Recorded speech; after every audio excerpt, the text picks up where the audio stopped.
خب خلیفه احمد چیکار میکنی اینجا؟ باشه بابا همین سر خیلی سر بزنم. خب صحیح است. چند وقت است اینجا کار میکنی؟ خیلی وقت از بابا اینجا کار میکنم. این تقریبا یک 15 روز میشه که از کابل آمدیم رو اینجا قندهار هستیم. بسیار خوب بسیار خوب.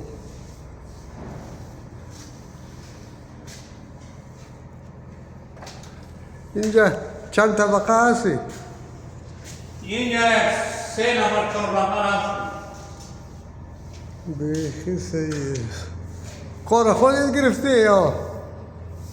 والا که من دیوان مامانی تو. بیخی صحیح است. این آستر زدی بخیر را این رنگ آستر آخرش هست دیگه. دیگه بعد از فیلم میشه. بعد از آخرش فاینال میگیریم میشه. بیخی صحیح است.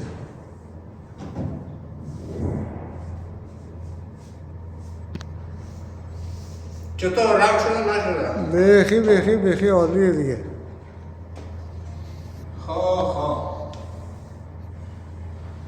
چطور کارا با تب دیلی بود نبود؟ والا بد نیست بسیار خوبه. کار سخت نبود نه باش که من اینی اتاقایش هم سیل کنم که سعی کن یعنی داخل اتاق چی هم مال درخت خورماست دیگه.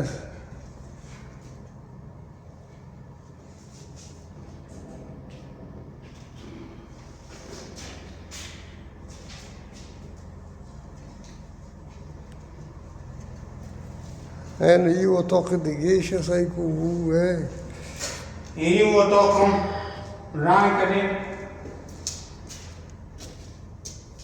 این چطور لفاینه است این نور مخفی هم که داره. این یک دیوارایش مونده